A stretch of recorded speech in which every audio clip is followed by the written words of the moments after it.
Hey guys, we're your hosts, Jess. Anne Fenella, and this is Cosy Crime Club. Each episode, we explore real cases from the eerie to the outrageous with curiosity, empathy, and just the right amount of dark humor. So pour yourself a big mug of something warm, tea, coffee, or maybe something a little stronger, grab a blanket, and settle in. Welcome to the club.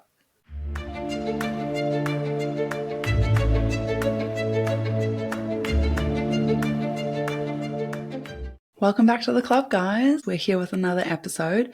Jess is sharing the case with us today, so what have you got for us? Hey guys. Well, last week we had such a fun week, and thank you, Fenella, for bringing us such an exciting case.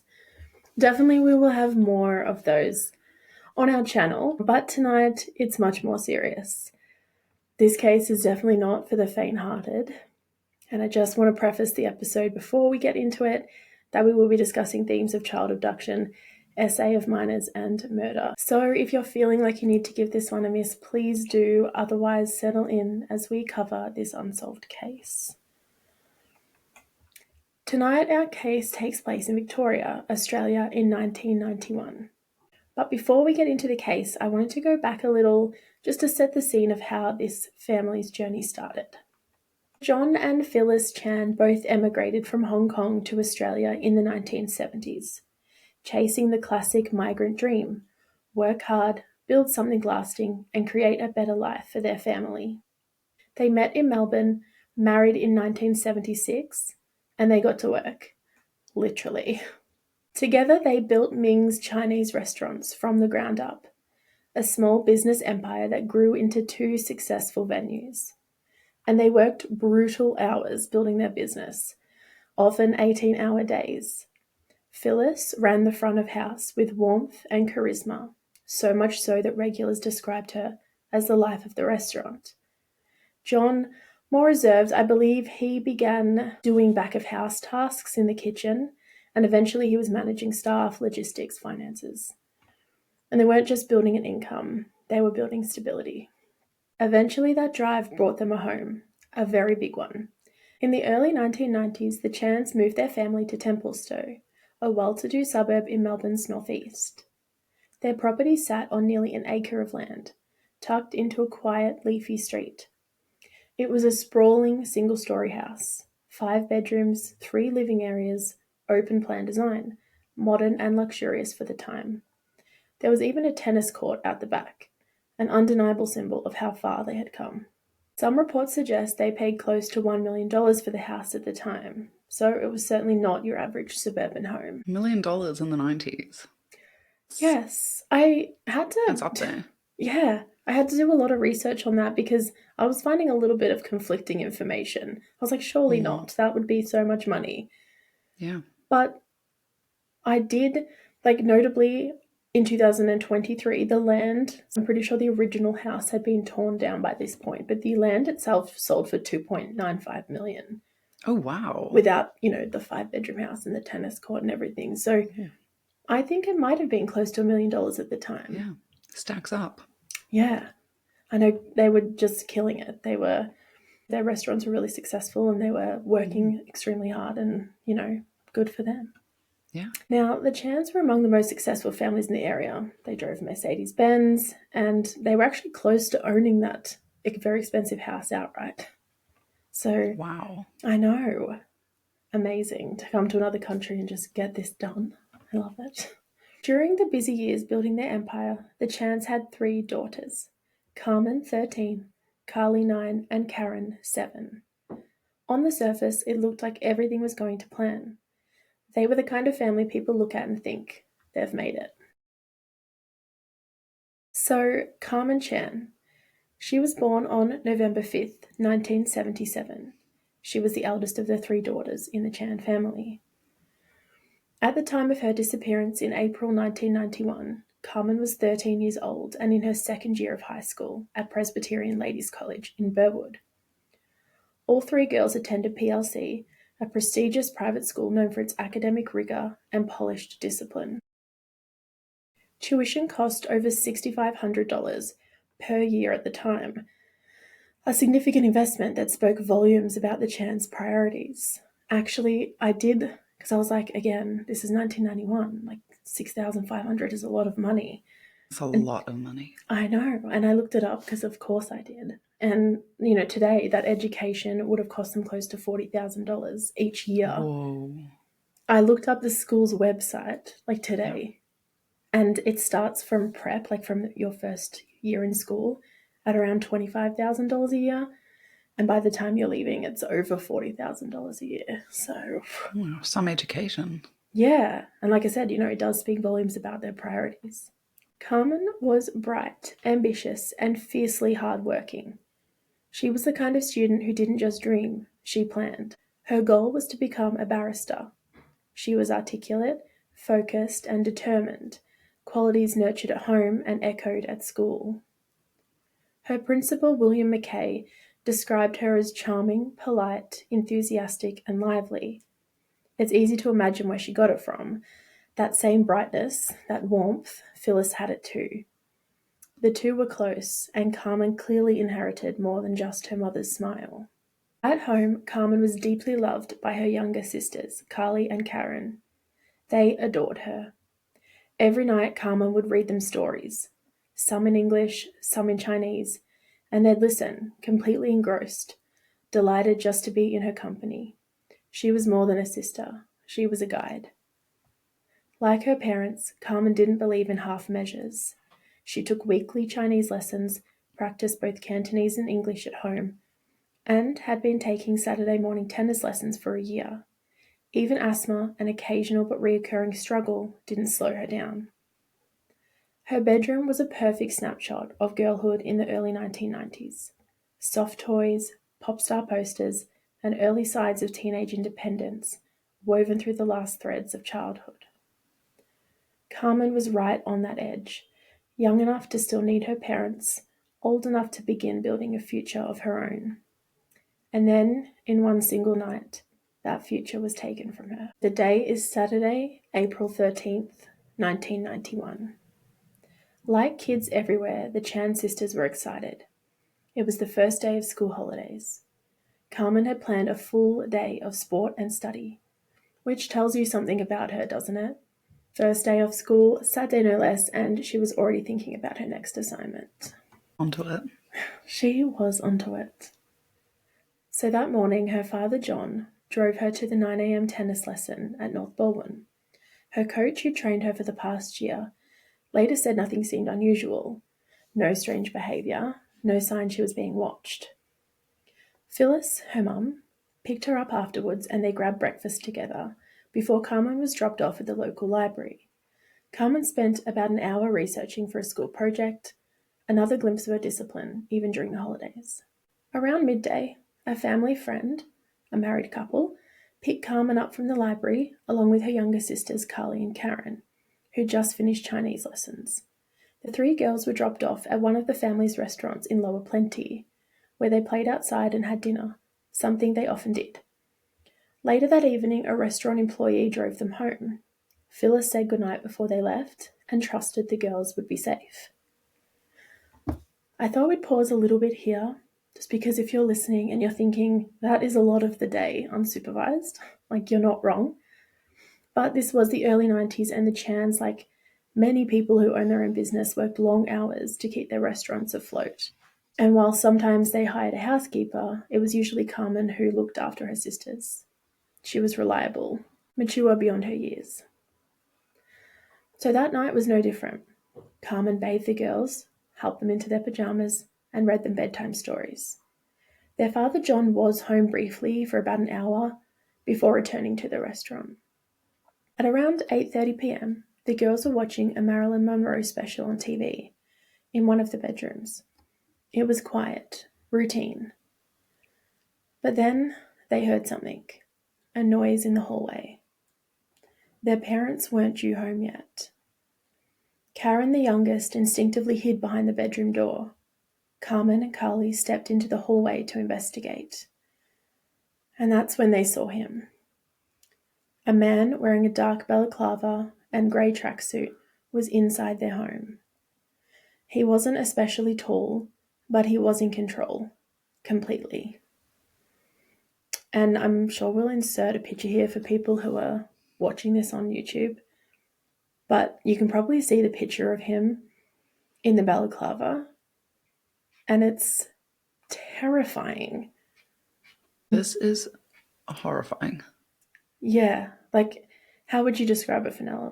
Very black balaclava with small little eye and mouth holes that you can see have been visibly stitched smaller, almost resembling sort of a zip somehow around them. It is very, very unsettling.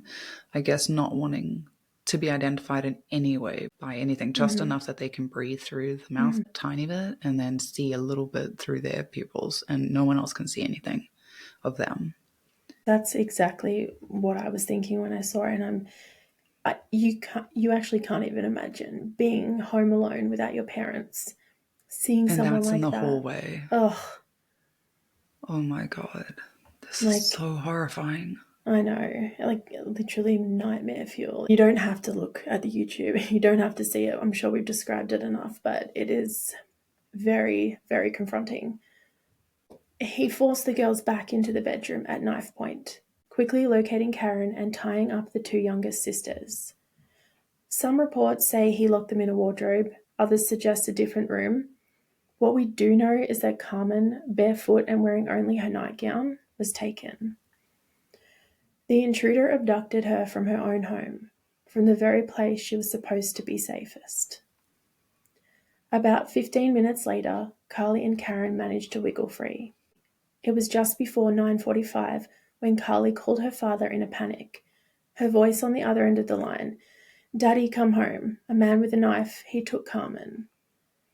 Needless to say, John Chan raced back to the house. He found his two youngest daughters crying in the laundry, shaking and terrified. He searched every room, every corner. The house hadn't been ransacked, nothing had been stolen. No ransom note had been left. Carmen was simply gone. John called Russell Street Police Station. He begged them to send officers immediately. Carmen had been abducted from her home in the middle of suburban Melbourne. The house was surrounded by 2-metre-high brick walls. It had sophisticated remote control entry gate. Doors and windows were often left unlocked because they'd felt safe. But now nothing felt safe. Not anymore. I have no words right now.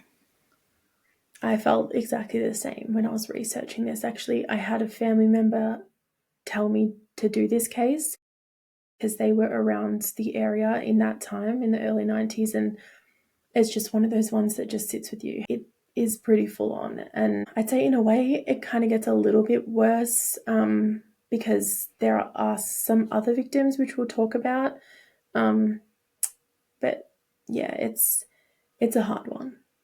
It's hard to listen to. Definitely a hard one. But it's just also thinking about the experience of the two youngest sisters, the thought of them. And I am actually going to cry. Like, I'm sorry, I'm actually going to cry hearing about their experience, and it's horrifying. I think I need to go clean my face up. Okay. Sorry. Okay. I'll be back. How are you? I am great. Oh, God. What have I I'm so done? sorry. Sometimes we cry. We do. Sorry, guys. I just had to have a little moment there. Things got a bit emotional for me. This is a very heavy case, but Jess, you're doing an amazing job delivering it. It's really important that we do discuss cases like these, especially unsolved ones. So let's keep going and see where you take us next. Well, the response that followed was immediate and massive. Within minutes of John Chan's call to Russell Street Police Station, the alarm was raised. All available police units in the area were dispatched to the Chan home. A police helicopter circled overhead, roads were sealed off, sniffer dogs were deployed. It wasn't just another home invasion, it was a full-scale emergency. The dogs quickly picked up the abductors' scent. It led them out of the Chan property and down a nearby street.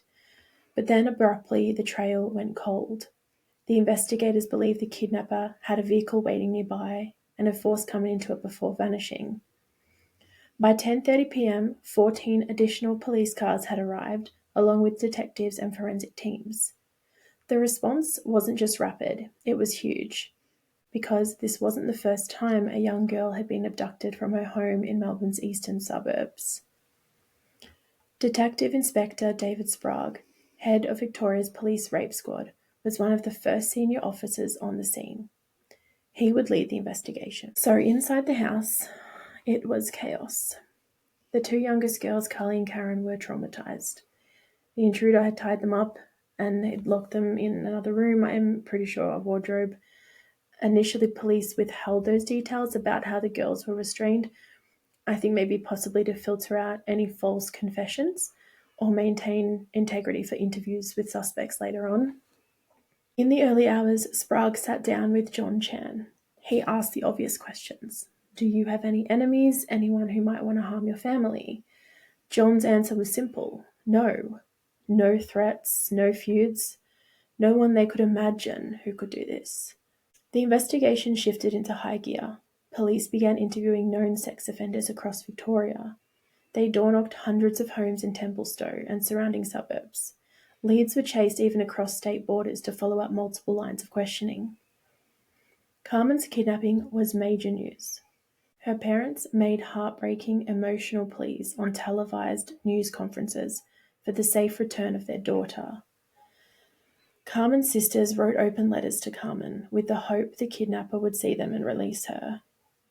I actually found a copy of these letters online that her sisters wrote, which were released publicly. They were in like the front page of the newspaper, I'm pretty sure, or one of the front pages of the newspaper. So they were kind of plastered everywhere. So Carly's reads, "Whoever has my sister, I would like her back, because then she can help me with my homework and also take good care of my little sister and me. Karmein, I wake up all the time. I need you, Karmein. Please bring Karmein back. Karmein, Mum, Dad, Karen and I are waiting for you. We all miss you very much with our hearts. Love, Carly." And Karen's reads, "Dear Karmein, I miss you a lot of time. I'm very scared in the dark and Mum and Dad miss you very much.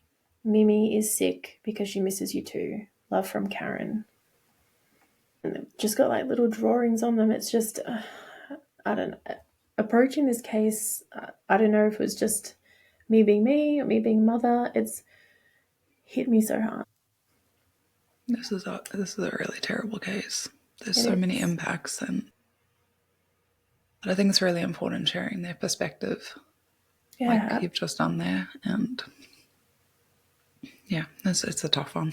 I think for everyone that will hear it. I think so. I think what's so hard is it's unsolved, and I think that was the thing that really pushed me to do this case, because I feel like it's just something that could be solved. I did want to point out something I found. I was in the archive newspapers trying to find out what was going on at that time.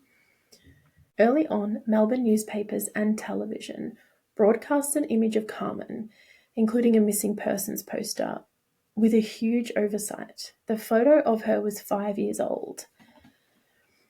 So that means that the public was looking for an 8-year-old child when Karmein was actually 13 at the time of her disappearance. Victoria Police later defended their use of the photo, explaining it had come from the family and was used with their permission.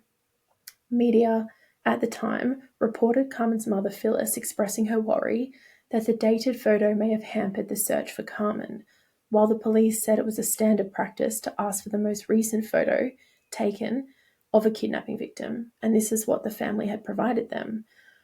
So wherever the photo came from, the reality was that it didn't reflect who Karmein was at the time she was taken. And as readers pointed out in letters to the newspaper, that misstep caused immediate confusion. People were scanning posters and searching for someone who no longer existed in appearance. It triggered false leads and delayed identification efforts.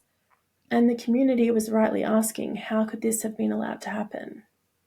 It is just crazy what you're telling us right now. I've they never used heard... a 5-year-old photo. Yeah. I've never heard of that happening. Neither. I feel like, through the maybe 80s and 90s and even 2000s, physical photos and just having family photo albums or whatever was really common. Up-to-date photos. That wouldn't be the only photo they had, or the most relevant one, I wouldn't think. It's who do you believe? You know, the police said this is what the family gave us. The family, not that I could see, they didn't deny it, but I'm not sure, like, Okay. if they had asked the parents, though, what would they have been thinking, as if they would have even had, you know, a clear mind to provide a photo.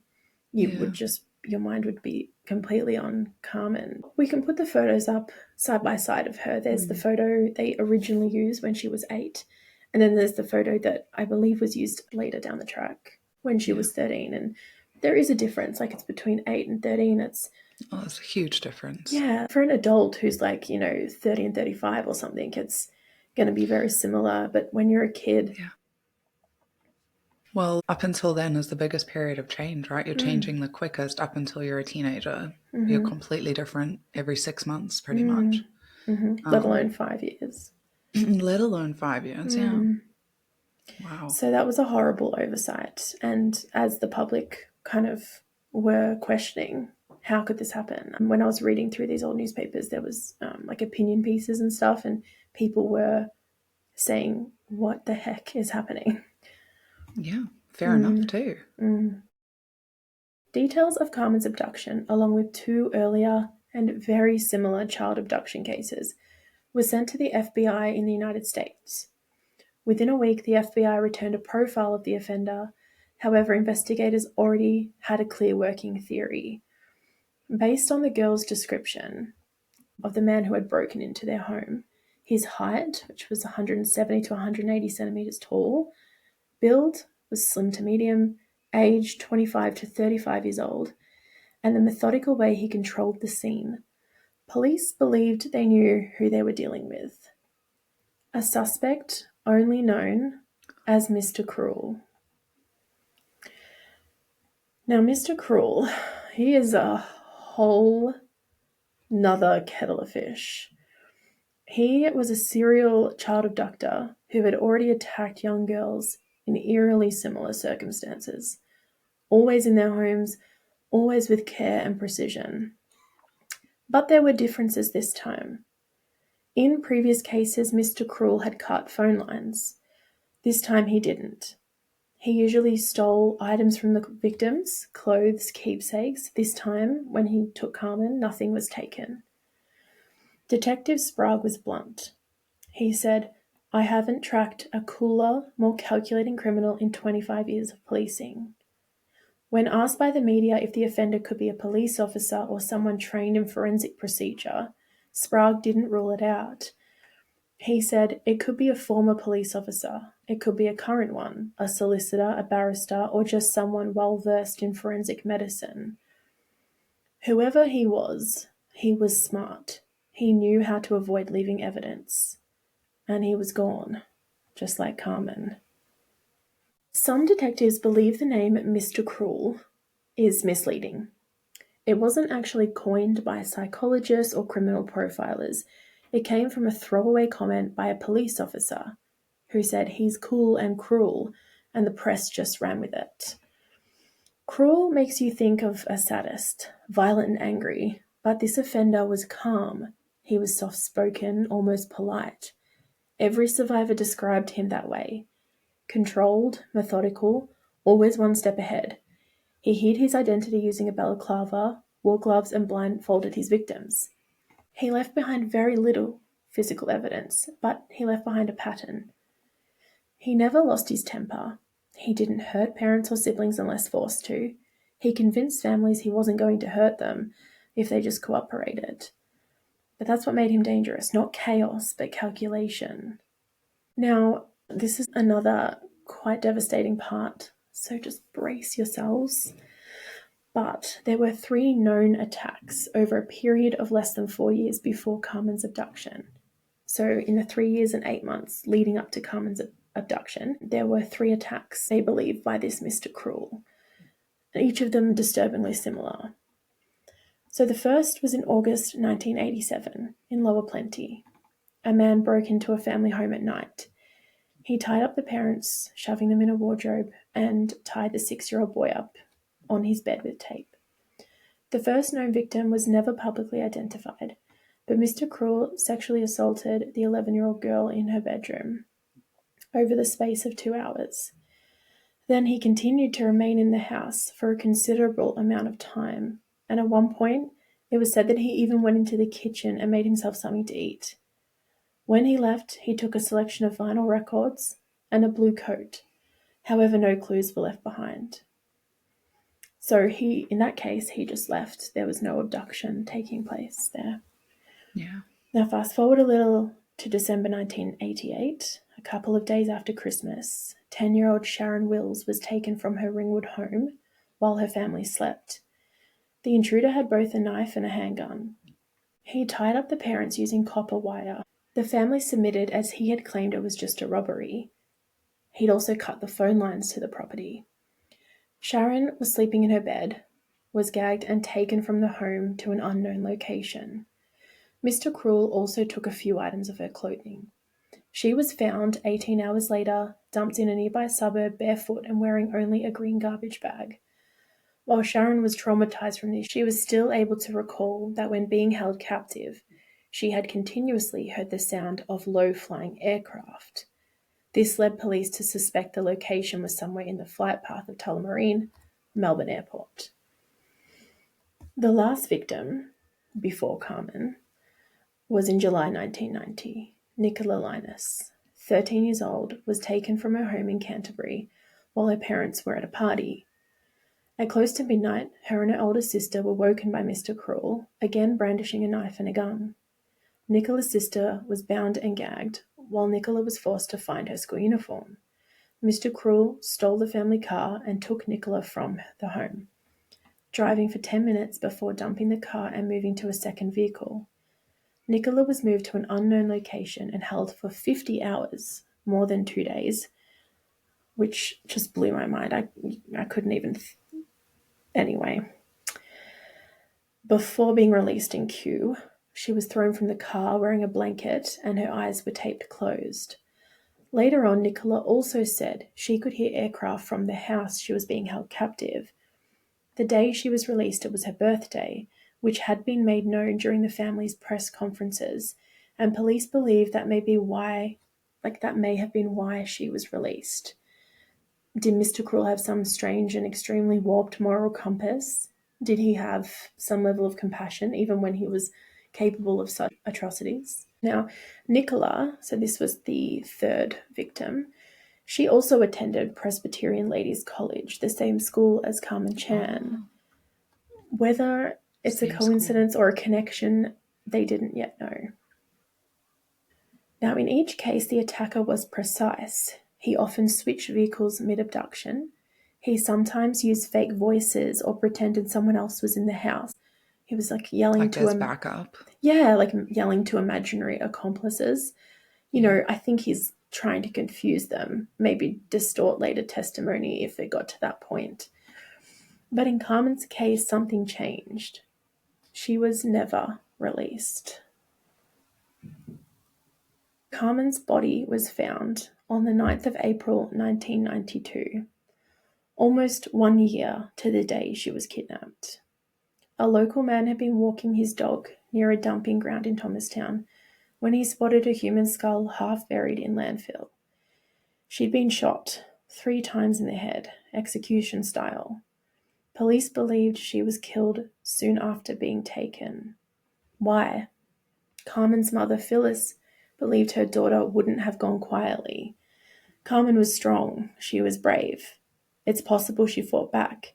Maybe she saw his face. Maybe she pulled off the mask. And for a man so obsessed with control, that would have been enough. Some theories believe Karmein may have had an asthma attack brought on by the level of stress and anxiety of the situation. Maybe that caused Mr. Cruel, the perpetrator, to freak out. They're not so sure. They just know how she was found. On May 16th, 1992, Karmein Chan was laid to rest. Over 800 people gathered to say goodbye.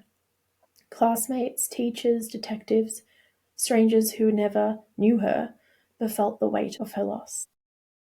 Mr. Cruel has never been suspected of any further attacks After Karma's disappearance, he fell completely silent.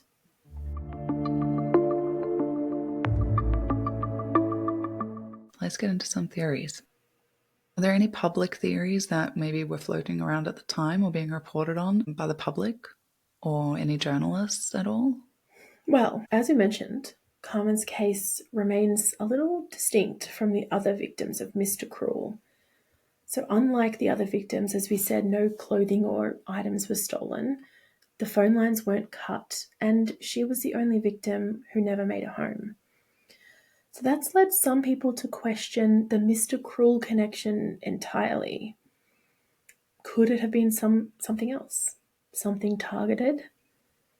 The night Carmen was kidnapped, there was graffiti at the scene, spray painted on a family car that read, "Asian drug dealer, payback."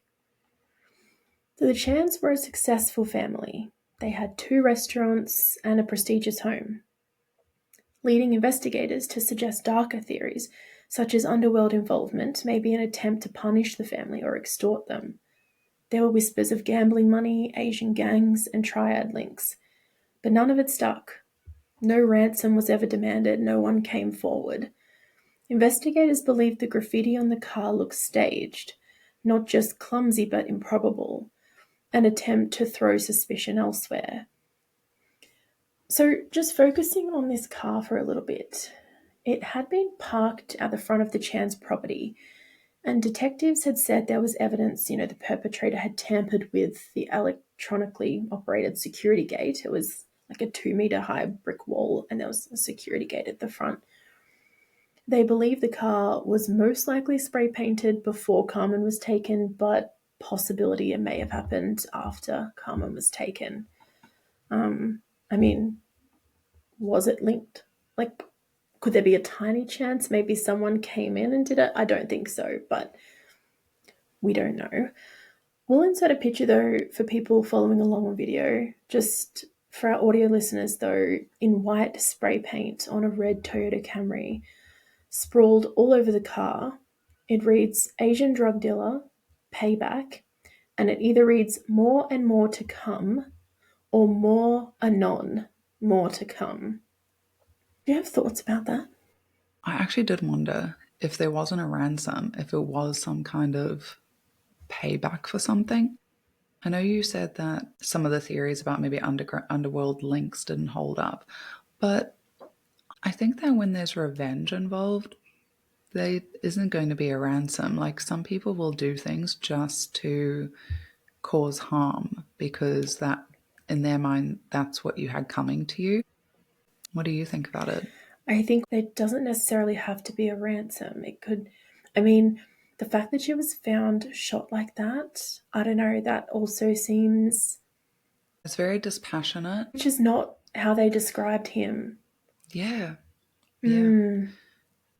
Something else that stood out to me, though, about when you were relaying the case was basically they are, as we've mentioned before, they were a well-off family. So they had quite a secure property from what you've said, high walls. And yes, they might not have locked all their windows and doors all the time because they felt safe, but that's because the property itself felt secure. And the fact that this person was able to enter the property without anyone being alerted to the fact that they were doing that, the kids only really heard them when they were in the hallway. And not only the fact that they were able to do that, but the fact that they were bold enough to do something like that. It would be a larger property if it's It was nearly an wealthier acre. houses.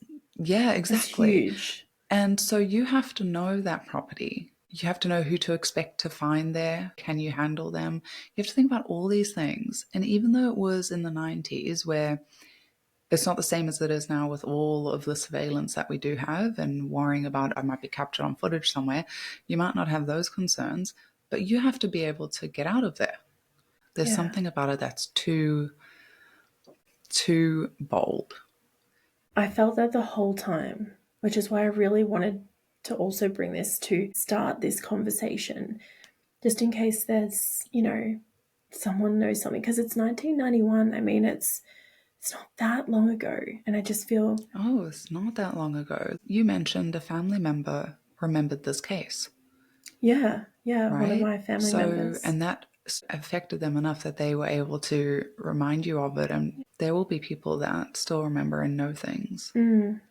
Absolutely. Well, with the car and, the graffiti that never happened in any of the other cases linked to Mr. Cruel, I just feel like it raises more questions than it answers. The message was crude and rushed. Why write it at all? If this was Mr. Cruel, the same offender who had abducted the other girls in total silence without leaving behind a piece of forensic evidence whatsoever, why just change tactics? Why introduce noise into a method that had until now relied on precision and anonymity? Yeah. There was no spray paint at the previous scenes, no messages written anywhere, no attempts to mislead police. I just calculated entries and exits. So, what changed? Was, like we were saying, is this a new offender entirely? Or is it someone trying to mimic Mr. Cruel's MO and just adding their own chaotic signature? Or was it Mr. Cruel himself evolving under pressure? And if it really was an attempt to throw police off the scent, why only go halfway? Why leave Carmen's sisters alive, fully able to describe what happened, his voice, his clothes, his movements? And the way, just going back a little there too, the way he was described by Carmen's younger sisters is exactly the way he was described by the other victims, which is why they're linked. Like the same balaclava, the same thing. There's just so many other little things that just are so strange and not the same to the other ones, which is why it just kind of gets you thinking. The deeper you go, it just feels like a hall of mirrors. Like every clue just double backs on itself. Every theory just seems to raise more questions than it answers. Well, police cast their net wide. They interviewed every man with a connection to the school. Because as we know, 2 of the victims went I to the was going same to ask school. about that. Yeah. While they searched countless homes, many within the flight path of Tullamarine Airport as well. As I mentioned earlier, police had sent the case details to the FBI in the United States, wanting something Australia didn't yet have the tools to produce at the time, a full behavioural profile of the man they were chasing. The FBI returned that profile on April 24th, 1991. The offender, they said, was almost certainly local. He either lived or worked near the Chan family home near Templestowe, close enough to learn the family's routines. I'll just pause a little bit here on the FBI profile. I actually don't know if people think these are reliable. Are they generally correct? I don't know if you The know, Fenella, but profiles. I think that they are very helpful. They're definitely not always correct. Definitely not. But if you think about you looking for a needle in a haystack, the more information someone can glean from patterns of people in the past and say this is reflecting these traits, they're pretty accurate to a degree, but they can be wrong for sure. yeah, I mean, this is very detailed too. It's like they know the exact person, the amount of detail they provide. So they said, Yeah. He was most certainly local, but also the fact that they said he was close enough to learn the family's routines. Like the FBI had obviously said he lived close to the family. The profile suggested the man was likely employed in a school setting or had regular access to educational institutions, someone who moved through these environments unnoticed, possibly a staff member, a contractor, or someone whose job required him to be around children without raising alarms. In his professional life, he was probably viewed as reliable, even exceptional. The kind of man who got awards, commendations, someone who took pride in structure, detail, and routine. But privately, he led a far darker life. The profile indicated this man almost certainly recorded his crimes, whether on paper, on tape, or film, and he kept those materials, not as trophies, but as something deeply personal, something he would revisit. To the outside world, he appeared quiet, polite, possibly a little withdrawn, but not suspicious. He wasn't the loner in the basement stereotype. He was probably a familiar face, maybe even a trusted one. But in the hours and days after an abduction, the cracks would have shown. The FBI suggested he would likely spiral after each attack, drinking heavily or skipping work, losing focus, possibly even showing sudden interest in religion, as though trying to cleanse himself or bargain his way out of guilt. If he had a partner, that relationship would have been strained.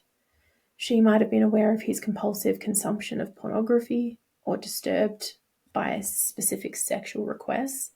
These weren't isolated kinks, they were rituals, attempts to recreate control. The picture that the FBI profile gave was a man who lived two lives, one seen and one hidden, the first tidy, efficient, socially acceptable, and the second secretive, methodical, and deviant. The profile gave police direction, but unfortunately these profiles don't give police a name. Now, there was an eccentric citizen investigator, Christian Bennett. He became obsessed with the case. This would have been before all these true crime podcasts. Yeah. He sent thousands of pages of handwritten analysis to police, politicians, and journalists. He briefly became a suspect. Police measured his feet and searched his home, but they dismissed him. Which also makes me think, when I read that maybe they had footprints of some sort from Karmein's case to have done that. Now, Bennett pointed out that locations where the victims were found, the two girls before Karmein were released and where Karmein was found, or their homes, share a common thread. All were near high voltage substations. Karmein was found near one, and the two girls were released close to electrical infrastructure. Was this a coincidence or a clue pointing to the killer's occupation? Maybe someone who worked in or around the power grid. And I noted in one of the assaults before Karmein that copper wire perpetrator used to tie the parents up. I don't know if I'm right, but I feel like copper wire would be a difficult thing to come by, or at least not something people just have lying around. Yeah. Could the perpetrator have worked around electrical infrastructure? What are your thoughts? Work around the power grid, or could work for the power grid, right? But actually, who attends sites? Meter readers? Actually, Lots of basic meters in the 90s. yeah, and that would have been, I feel like that's quite a good occupation to suss a home out. You're Very just good, reading the because you can meter. turn up. Yeah, but also, how often do we ever ask people for ID when they're there to check your meters? Never. No. Oh, I'm just here to read the meter. Okay, go on, mate. They just have like a bit of a high-vis vest on, and you're Yeah, they like, do, yeah. yeah. And you expect them every so often, so you let them in. And even if, That's alarm bells for me. yeah, like maybe Christian's onto something. I mean, he thought he was. Yeah, I think it like consumed him, this yeah. case. Well, less than a month after Carmen disappeared, Victoria Police launched a new dedicated investigation, the Spectrum Task Force.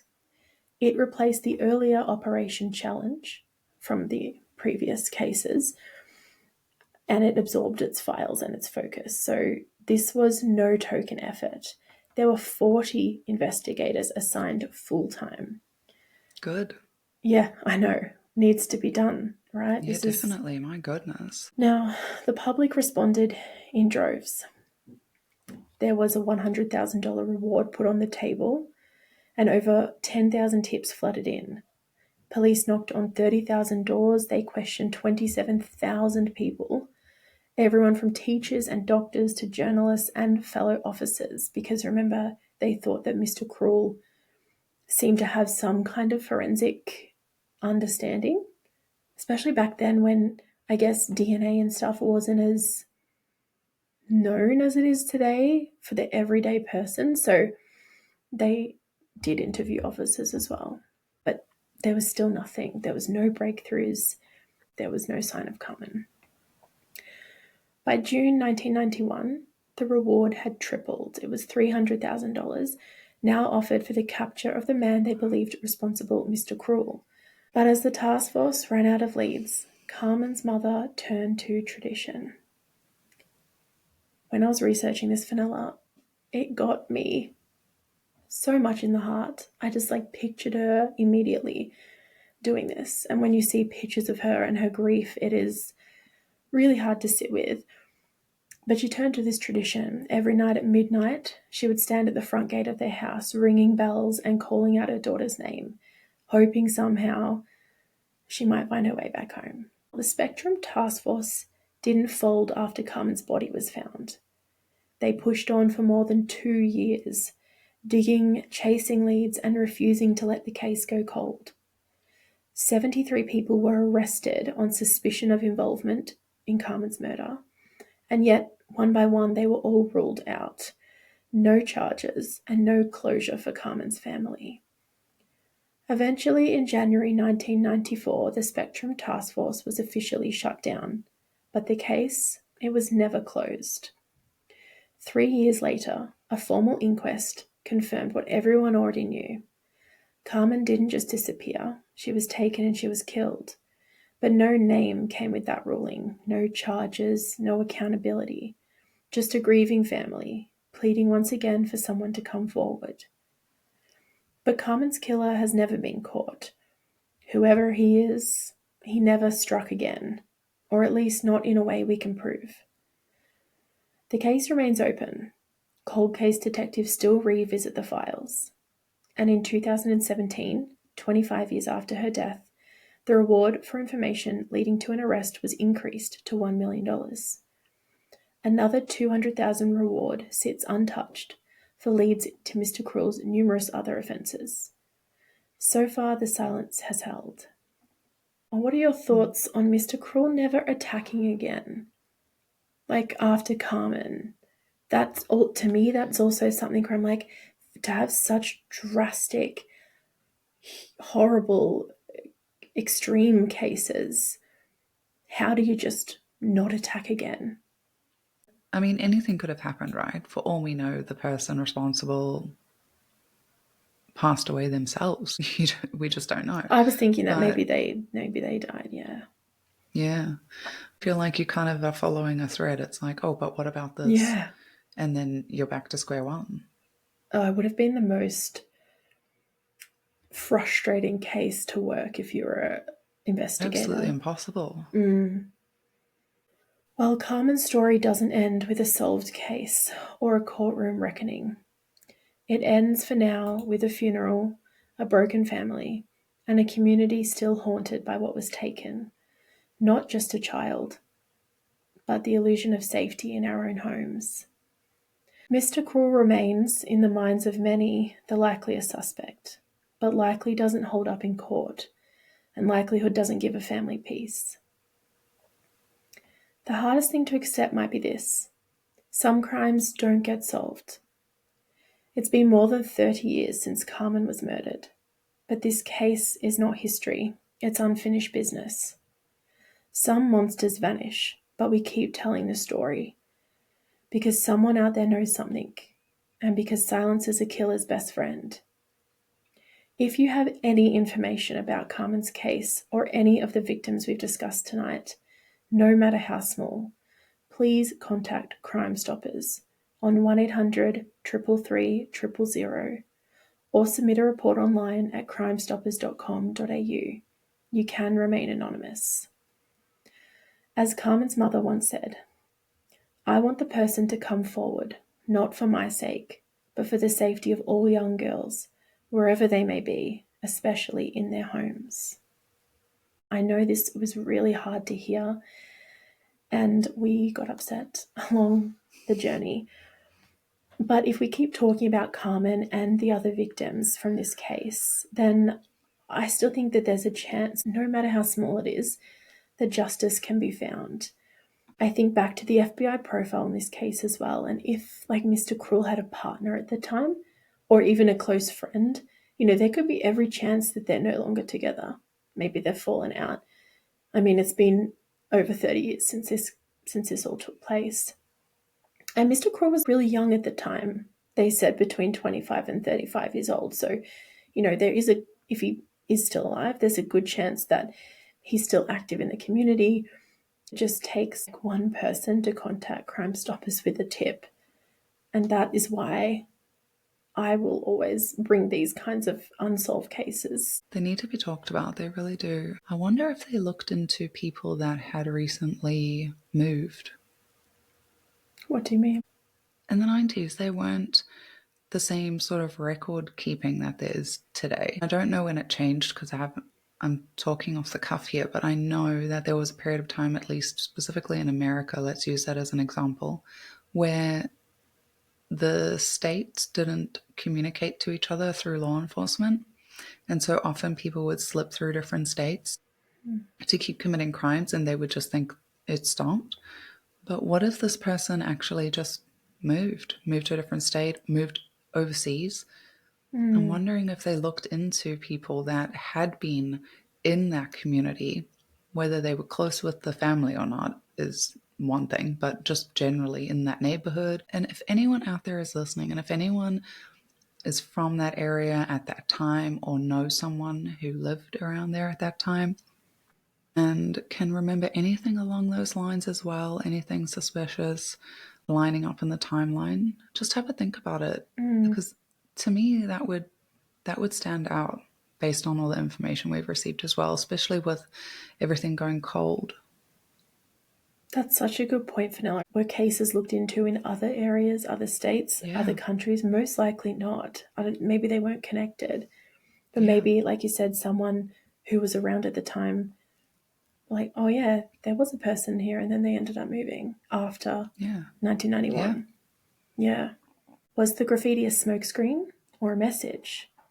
Was this Mr. Cruel or someone else entirely? Tell us your theories in comments or DM us on Instagram at Cosy Crime Club Pod. And if you're watching on YouTube, don't forget to like, subscribe, and hit the bell so you won't miss what we dig into next. If you've got a theory that keeps you up at night, we want to hear it. Thanks for getting cozy with us today, guys. If you enjoyed this episode, please leave us a review or share the club with a friend. You can join us on YouTube, Instagram, and Spotify because here we leave the kettle on. Until next time, stay curious, stay kind, and stay cozy.